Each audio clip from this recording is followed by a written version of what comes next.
Hello friends, डेनी classes में आपका स्वागत है। दोस्तों, राजस्थान हाईकोर्ट एलडीसी के लिए राजस्थान जीके के टॉप 50 प्रश्न हम देखने वाले हैं। इन 50 प्रश्नों से मैं आपको लगभग 200 तक प्रश्न कवर करवा दूंगा। एक्स्ट्रा फैक्ट के साथ हम देख के चलेंगे। इसकी पीडीएफ आपको डेनी क्लासेज के टेलीग्राम चैनल पर एक्स्ट्रा फैक्ट के साथ मिल जाएगी। इस वीडियो के तुरंत बाद ही आपको पीडीएफ भी मिल जाएगी। और दोस्तों, मैं आपको बता दूं, राजस्थान हाईकोर्ट एलडीसी का कंप्लीट पैकेज इस वीकेंड पर शनिवार रविवार को आपको काफ़ी डिस्काउंट दिया जा रहा है। केवल 299 रुपये में मिल जाएगा, जिसमें आपको क्या क्या मिलने वाला है। राजस्थान हाईकोर्ट एलडीसी की टेस्ट सीरीज मिलेगी, संपूर्ण राजस्थान जीके की टेस्ट सीरीज मिलेगी, हिंदी की टेस्ट सीरीज मिलेगी, इंग्लिश की टेस्ट सीरीज मिलेगी, जीके के हिंदी इंग्लिश के नोट्स भी आपको मिलेंगे और राजस्थान जीके की वीडियो क्लासेज भी मिलेंगी। और ये सारा सब कुछ, सारा पैकेज जो पहले 399 में दिया जा रहा था, इस वीकेंड पर आपको केवल 299 रुपये में दिया जा रहा है। आपकी एग्ज़ाम डेट काफ़ी नज़दीक आ चुकी है। अच्छे से तैयारी करें। इस टाइम आपको जितने हो सके टेस्ट देने ही देने हैं, तो केवल 299 में आप सारा पैकेज ले सकते हैं। तो जल्द परचेज कर लें, ऑफर का फ़ायदा उठाएं। आपके लिए ये ऑफर लगाया गया है, जल्द लगा दें। जिन्होंने पहले परचेज नहीं किया वो अब परचेज कर लें। अब तो आपको टेस्ट देने ही देने हैं। अब तो आपको अपनी जी जान ये कर देनी, पूरी मेहनत करनी है, 100% आपको देना है। तो यहाँ से आप कोर्स परचेज कर सकते हैं। प्ले स्टोर से डेली क्लासेज की ऐप डाउनलोड कर लें। उसके बाद में डेली क्लासेज में आप कोर्स देख सकते हैं, वहाँ से कोर्स परचेज कर सकते हैं। तो चलिए दोस्तों, टॉप 50 प्रश्न हम देख लेते हैं। पहला प्रश्न है कि मेवाड़ में सबसे पहले सोने के सिक्के किसने चलाए। मेवाड़ के इतिहास से प्रश्न है कि मेवाड़ में सबसे पहले सोने के सिक्के किसने चलाए थे। बप्पा रावल ने चलाए थे। बप्पा रावल ने सोने के सिक्के चलाए थे। 115 ग्रेन प्रति सिक्का था। 115 ग्रेन प्रति सिक्का था। बप्पा रावल ने एकलिंग जी के मंदिर का निर्माण भी करवाया था। कैलाशपुरी गांव नागदा उदयपुर में एकलिंग जी के मंदिर का निर्माण भी करवाया था। सास बहू का मंदिर जो उदयपुर में है वो भी बप्पा रावल के समय का, ये आपको ध्यान रखना है। तो वैसे भी बप्पा रावल देखा जाए तो एग्जाम की दृष्टिकोण से इंपॉर्टेंट है। एकलिंग जी का मंदिर है, उसके चारों तरफ परकोटे का निर्माण मोकल ने करवाया था। वर्तमान स्वरूप रायमल ने दिया था, ये भी आप ध्यान रखना, वर्तमान स्वरूप रायमल ने दिया था। अगला प्रश्न है कि जेत्र सिंह के शासनकाल को मध्यकालीन मेवाड़ का स्वर्णकाल किसने कहा था। जेत्र सिंह के शासनकाल को मध्यकालीन मेवाड़ का स्वर्णकाल तो डॉक्टर दशरथ शर्मा ने कहा था। डॉक्टर दशरथ शर्मा ने कहा था, आपको ध्यान रखना है। और आपको भूताला का युद्ध याद होगा। भूताला का युद्ध जो 1227 ईस्वी में हुआ था, इस युद्ध का वर्णन जयसिंह सूरी ने अपनी पुस्तक हमीर मद मर्दन में भी किया था। भूताला के युद्ध का वर्णन जयसिंह सूरी ने अपनी पुस्तक हमीर मद मर्दन में भी किया था। काफ़ी इंपॉर्टेंट प्रश्न, आपको ध्यान रखना है। फना, पन्ना, मन्ना व विसल किसके प्रमुख शिल्पकार थे। कुंभा के शिल्पकार मंडन, सबको पता है कि कुंभा के शिल्पकार मंडन थे। ये किसके हैं आपको बताना है। फना हो गया, पन्ना हो गया, मना हो गया, विसल, ये किसके थे। ये मोकल के थे। मोकल के थे, आपको ध्यान रखना है। मोकल भी इंपॉर्टेंट है, यहाँ से भी प्रश्न बन जाते हैं। मोकल का मंदिर किसे कहते हैं। समिदेश्वर मंदिर या त्रिभुवन नारायण मंदिर मोकल का मंदिर कहलाता है। तो मोकल से संबंधित भी प्रश्न बन जाते हैं, आपको ध्यान रखना है। किस युद्ध की विजय पश्चात महाराणा कुंभा ने चित्तौड़ में विजय स्तंभ का निर्माण करवाया था, आपको बताना है। कौन से युद्ध की विजय पश्चात। सारंगपुर के युद्ध के विजय पश्चात। सारंगपुर का युद्ध 1437 ईस्वी में हुआ था। महमूद खिलजी फर्स्ट और कुंभा के मध्य हुआ था, आपको ध्यान रखना है। इसके बाद में विजय स्तंभ का निर्माण करवाया था। विजय स्तंभ जो 122 फीट और 9 मंजिला है। विजय स्तंभ जो 122 फीट और 9 मंजिला है, जिसको कर्नल जेम्स टोड ने कुतुब मीनार से भी श्रेष्ठ मीनार कहा है। टोड ने कुतुब मीनार से भी श्रेष्ठ मीनार कहा है। इसे भारतीय मूर्तिकला का विश्वकोश भी कहा जाता है। विजय स्तंभ को भारतीय मूर्तिकला का विश्वकोश भी कहते हैं, आपको ध्यान रखना है। मूर्तियों का अजायब घर के नाम से भी जाना जाता है, जिसकी तीसरी मंजिल पर 9 बार अल्लाह लिखा हुआ है। 9वीं मंजिल पर एक बार बिजली गिर गई थी, इसलिए क्षतिग्रस्त हो गई थी। तो इसका पुनर्निर्माण मेवाड़ के महाराणा स्वरूप सिंह ने करवाया था। 9वीं मंजिल को वापस से स्वरूप किसने दिया। मेवाड़ के महाराणा स्वरूप सिंह ने दिया था। यह भी प्रश्न एग्जाम में बनता, आपको ध्यान रखना है। और राजस्थान की प्रथम इमारत है जिस पर डाक टिकट जारी हुआ था। 15 अगस्त 1949 को डाक टिकट भी जारी हुआ था। माध्यमिक शिक्षा बोर्ड राजस्थान, और राजस्थान पुलिस का प्रतीक चिन्ह भी है। तो विजय स्तंभ के बारे में पूरा डिटेल ध्यान रखना है। विजय स्तंभ अलग है, जैन कीर्ति स्तंभ अलग है। जैन कीर्ति स्तंभ अलग है। विजय स्तंभ कुंभा जैन कीर्ति स्तंभ का निर्माण जीजाया जीजाक ने करवाया था। और आपसे पूछा जाता है कीर्ति स्तंभ प्रशस्ति के रचयिता कौन है? कीर्ति स्तंभ प्रशस्ति के रचयिता अत्रि भट्ट और उसके पुत्र महेश भट्ट है। अत्रि भट्ट की मृत्यु के बाद में इसको कंप्लीट उसके पुत्र महेश भट्ट ने किया था। देखो, जितनी डिटेल ध्यान रखोगे सिलेक्शन के चांसेस उतने ही आपके बढ़ जाएंगे। अगला ही प्रश्न देख लो कि कीर्ति स्तंभ प्रशस्ति के रचयिता कौन है? अत्रि भट्ट और उसके पुत्र महेश भट्ट। ए व ब दोनों हैं, आपको ध्यान रखना है। महाराणा कुंभा ने मेवाड़ी भाषा में 4 नाटकों की रचना की। निम्न में से कौन सा उनमें से नहीं है? 4 नाटक हैं, संगीत राज, संगीत मीमांसा, संगीत रत्नाकर, सूड प्रबंध है। चौथा कौन सा है? सूड प्रबंध, आपको ध्यान रखना है। संगीत राज है वो 5 भागों में विभक्त है। संगीत राज 5 भागों में विभक्त है। पाठ्य रतन कोश, वाद्य रतन कोश, गीत रतन कोश, रस रतन कोश और नृत्य रतन कोश 5 भागों में विभक्त, आपको ध्यान रखना है। चंडी शतक और कामराज रतिसार ये किसकी रचनाएं हैं? ये भी महाराणा कुंभा की रचनाएं हैं। चंडी शतक और कामराज रतिसार। महाराणा कुंभा ने जयदेव की पुस्तक गीत गोविंद पर रसिक प्रिया नामक टीका भी लिखी थी। जयदेव की पुस्तक थी गीत गोविंद, उस पर रसिक प्रिया नामक टीका भी लिखी थी, आपको ध्यान रखना है। सारंग व्यास इनके संगीत गुरु थे। सारंग व्यास थे, इन्हीं के मंडल में देखें तो कान्हा व्यास भी थे, आपको ध्यान रखना है। तो कुंभा से संबंधित सारी चीज़ें आपको ध्यान रखनी है। कुंभा आपको ध्यान रखना इंपॉर्टेंट है। वीर विनोद के लेखक कविराज श्यामलदास लिखते हैं कि महाराणा कुंभा ने मेवाड़ के 84 दुर्गों में से 32 दुर्गों का निर्माण करवाया था। इसलिए महाराणा कुंभा को राजस्थान में स्थापत्य कला का जनक भी कहा जाता है। ये भी इंपॉर्टेंट है, आपको ध्यान रखना है। अगला कि राजस्थान के वो 2 जिले जहां कोई नदी प्रवाहित नहीं होती है, ऐसे कौन से 2 जिले हैं? एक तो बीकानेर है, एक चूरू है। एक तो बीकानेर है, एक चूरू है, दोनों आपको ध्यान रखने हैं।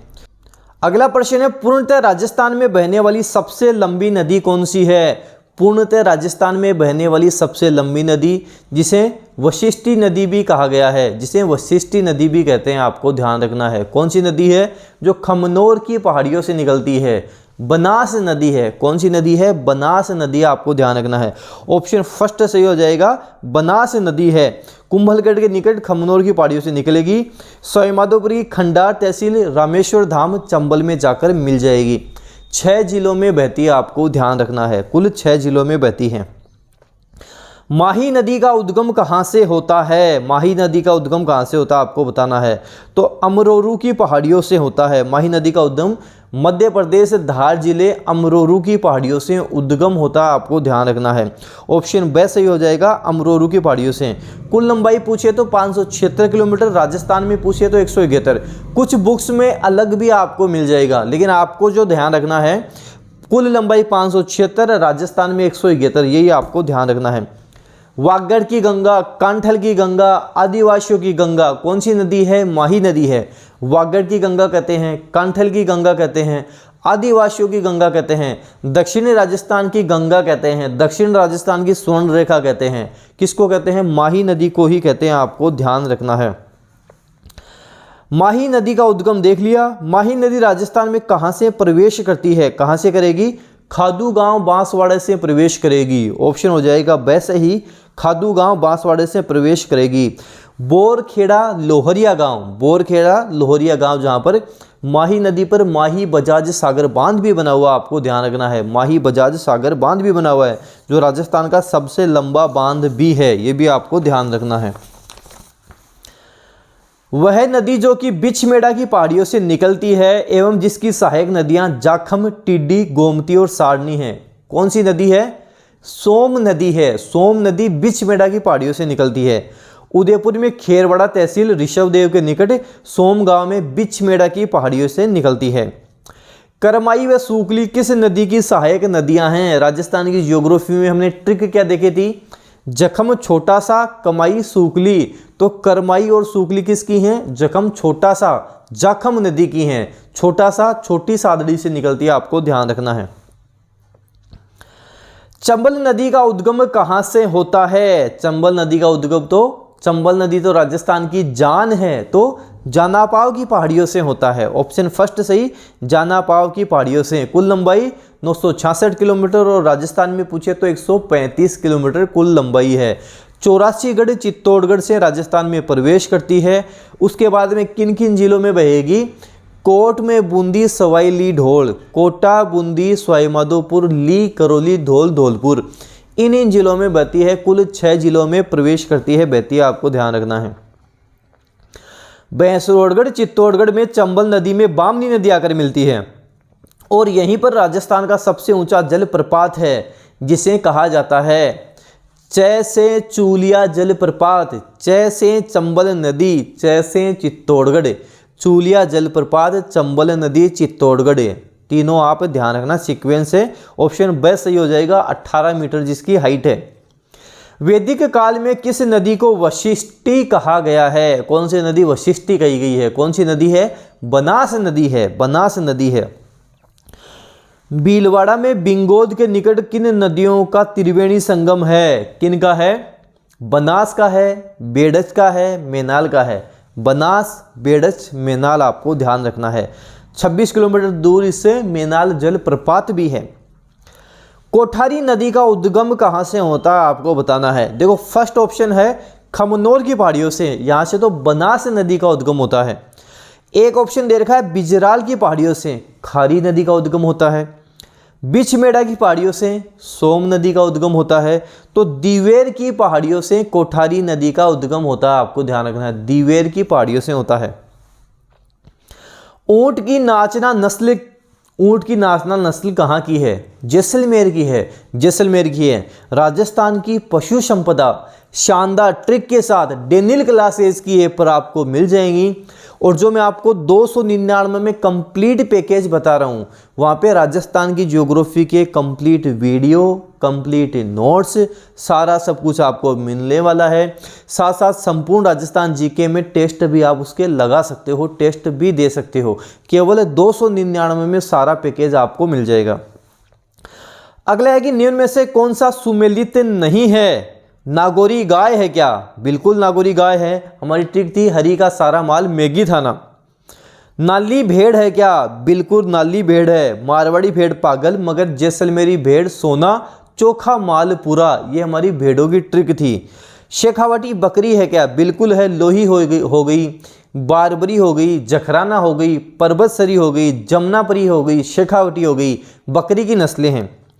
मालपुरा भैंस है क्या? मालपुरा तो भेड़ है, मालपुरा भेड़ है, आपको ध्यान रखना है।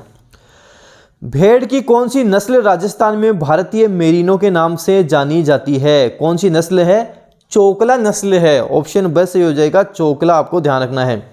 शेखावटी क्षेत्र में से छापर व शेखावटी नाम से भी जाना जाता है। राजस्थान में एक प्रश्न रह गया। पशु अनुसंधान केंद्र कोडमदेसर स्थित है। पशु अनुसंधान केंद्र कोडमदेसर कहाँ है? बीकानेर में है, बीकानेर में है। ऊंट अनुसंधान केंद्र भी बीकानेर में है। ऊंट महोत्सव भी बीकानेर में मनाया जाता है। एशिया की सबसे बड़ी ऊन मंडी भी बीकानेर में है, आपको ध्यान रखना है। राजस्थान में घास के मैदान या चारागाहों को क्या कहते हैं? घास के मैदान और चारागाहों को बीड़ कहते हैं, बीड़ कहते हैं। बीहड़ अलग होता है। चंबल नदी बीहड़ या उत्खाद भूमि, बैडलैंड टोपोग्राफी का निर्माण करती है, वो अलग चीज़ है। राठी, राठी तो एक गाय की नस्ल होती है, तो राठी अलग चीज़ है। लाठी, लाठी सीरीज पाई जाती है, तो लाठी सीरीज अलग चीज़ है। चारों अलग हैं, आपको ध्यान रखना है। सावन भादो सिंचाई परियोजना राजस्थान के किस जिले में है? सावन भादो सिंचाई परियोजना राजस्थान के कोटा जिले की है, कोटा जिले की है, ध्यान रखना है। राणा हम्मीर को वीर राजा का प्रमाण है। वीर राजा कहाँ कहा गया है? रसिक प्रिया में राणा हम्मीर को वीर राजा कहा गया है। ऑप्शन स सही हो जाएगा, रसिक प्रिया में राणा हम्मीर को वीर राजा कहा गया, आपको ध्यान रखना है। कीर्ति स्तंभ प्रशस्ति में राणा हम्मीर को विषम घाटी पंचानन कहा गया है, अर्थात विकट परिस्थितियों में सिंह के समान इनको बताया गया है। चित्तौड़ में इन्होंने अन्नपूर्णा माता मंदिर का निर्माण भी करवाया था। राणा हमीर ने चित्तौड़ में अन्नपूर्णा माता मंदिर का निर्माण भी करवाया था। और राणा हमीर के समय से ही जो मेवाड़ के हैं, मेवाड़ के राणा कहलाने लगे, मेवाड़ के महाराणा कहलाने लगे। इन्हीं के समय इनको राणा महाराणा कहा जाने लगा था। ये भी इंपॉर्टेंट है, आपको ध्यान रखना है।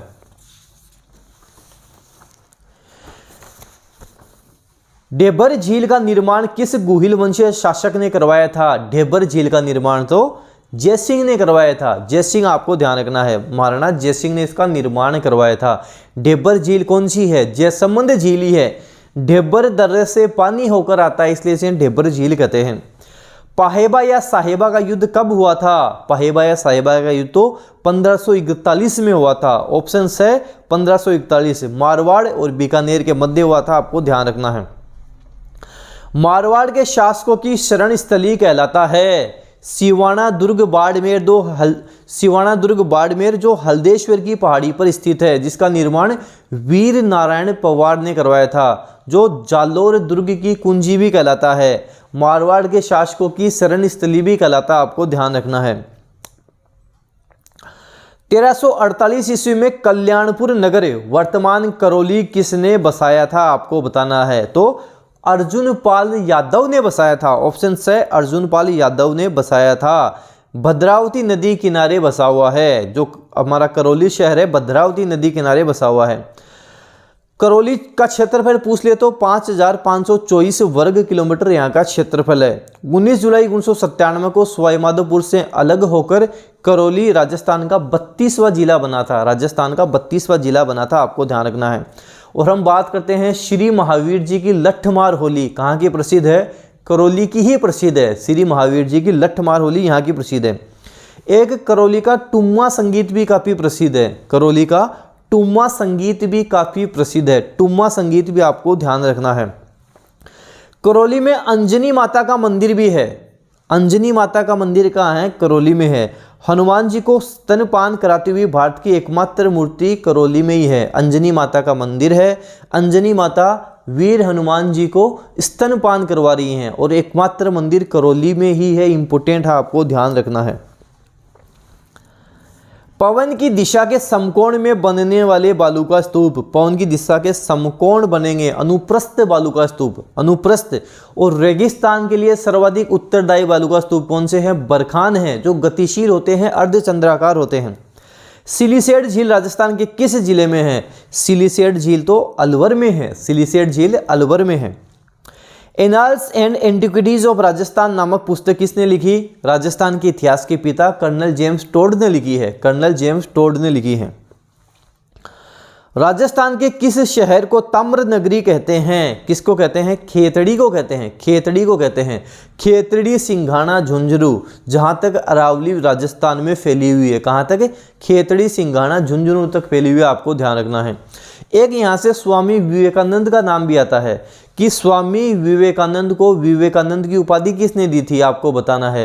पहले इन्हें नरेंद्र नाम से जाना जाता था। खेतड़ी के महाराजा अजीत सिंह ने इनको विवेकानंद की उपाधि दी थी। इंपॉर्टेंट है, एग्जाम में पूछा जाता है। अगला है कि निम्न में से रब्बी की फसल कौन सी है? रब्बी की फसल कौन सी होती है? गेहूं, जौ, चना, सरसों, तारा मीरा, ये रब्बी की फसलें होती हैं। तो इसमें सरसों दे रखा है, तो सरसों रब्बी की फसल है। अगला है कि प्रतिवर्ष विश्व पर्यावरण दिवस किस तारीख को मनाया जाता है? पर्यावरण दिवस कब मनाते हैं? विश्व पर्यावरण दिवस हम कब मनाते हैं? 5 जून को मनाया जाता है। 5 जून। इसकी थीम पूछ लेता है आपसे। थीम आपको ध्यान रखनी है। इकोसिस्टम रिस्टोरेशन इसकी थीम है। और इस बार होस्टेड किसने किया था? पाकिस्तान ने इसको होस्ट किया था। पाकिस्तान ने होस्ट किया था। इकोसिस्टम रिस्टोरेशन इसकी थीम थी। थीम इंपॉर्टेंट है, ध्यान रखनी है आपको। जूते हुए खेत के प्राचीनतम साक्ष्य राजस्थान में कहां से मिले हैं? कालीबंगा सभ्यता से मिले हैं, जो घग्गर नदी के किनारे है। घग्गर नदी को मृत नदी, नट नदी, हकरा, दृशदती आदि नामों से भी जाना जाता है। सरस्वती नदी भी इसे कहा जाता है। तो घग्गर नदी के किनारे कालीबंगा सभ्यता विकसित हुई थी। कालीबंगा सभ्यता की खोज अमलानंद घोष ने की थी। उत्खनन अर्थात खुदाई का कार्य बीबी लाल व बीके थापर ने किया था। आपको ध्यान रखना है, सारी चीजें इंपोर्टेंट है। उपभोक्ता दिवस मनाया जाता है? उपभोक्ता दिवस तो 24 दिसंबर को मनाते हैं। कब मनाते हैं? 24 दिसंबर को मनाते हैं। तो उपभोक्ता दिवस से संबंधित कुछ थीम आपको ध्यान रखनी है। टैकलिंग प्लास्टिक पोल्यूशन, ये थीम आपको ध्यान रखनी है। 2021 की थीम है टैकलिंग प्लास्टिक पोल्यूशन। धरती धोरारी किस कवि की रचना है? धरती धोरारी अरे घासरी रोटी, मिंझर, पीथल और पाथल किसकी रचनाएं हैं? कन्हैयालाल सेठिया की रचनाएं जो सुजानगढ़ चूरू के हैं। धरती धोरारी, पीथल और पाथल, अरे घासरी रोटी, मिंझर सारी कन्हैयालाल सेठिया की रचनाएं आपको ध्यान रखनी है। एक देर का सागरमल गोपा जो जैसलमेर से रियासत से संबंधित थे, जिन्हें जेल में जिंदा जला दिया जाता है, जो जैसलमेर का गुंडा राज लिखते हैं, आज़ादी के दीवाने लिखते हैं, रघुनाथ सिंह का मुकदमा लिखते हैं, आपको ध्यान रखना है। केसरी सिंह बारट, चेतावनीरा चुंगटिया लिखते हैं। माचिया सफारी पार्क कहाँ है? तो माचिया सफारी पार्क तो जोधपुर में है, जो मरुस्थल का प्रवेश द्वार कहलाता है। जोधपुर मरुस्थल का प्रवेश द्वार कहलाता है, आपको ध्यान रखना है। सन सिटी कौन सा कहलाता है? सूर्य नगरी कौन सा कहलाता है? जोधपुर ही कहलाता है, आपको ध्यान रखना है। जहाँ का मारवाड़ महोत्सव काफ़ी प्रसिद्ध है। जोधपुर का मारवाड़ महोत्सव काफ़ी प्रसिद्ध है, आपको ध्यान रखना है। गुड़ले का त्यौहार भी यहाँ काफ़ी प्रसिद्ध है। तो जोधपुर के बारे में भी आपको ध्यान रखना है। राजस्थान हाईकोर्ट कहाँ है? जोधपुर में ही है। मुनाबाव किस जिले में है? मुनाबाव तो बाड़मेर में है। कहाँ है? बाड़मेर में है। अजरक प्रिंट कहाँ का प्रसिद्ध है? बाड़मेर का ही प्रसिद्ध है। अजरक प्रिंट बाड़मेर का ही प्रसिद्ध है। और बाड़मेर राजस्थान का ऐसा जिला भी है जो अंतर्राज्यीय और अंतर्राष्ट्रीय दोनों सीमा बनाता है। पाकिस्तान से अंतर्राष्ट्रीय सीमा बनाता है और गुजरात से अंतर्राज्यीय सीमा बनाता है। अंतर्राष्ट्रीय ओजोन दिवस कब मनाया जाता है? ओजोन दिवस तो हम 16 सितंबर को मनाते हैं। 16 सितंबर को ओजोन दिवस मनाया जाता है। थीम आपसे पूछ सकता है तो Montreal protocol keeping us our food and vaccines cool, ये इसकी थीम आपको ध्यान रखनी है।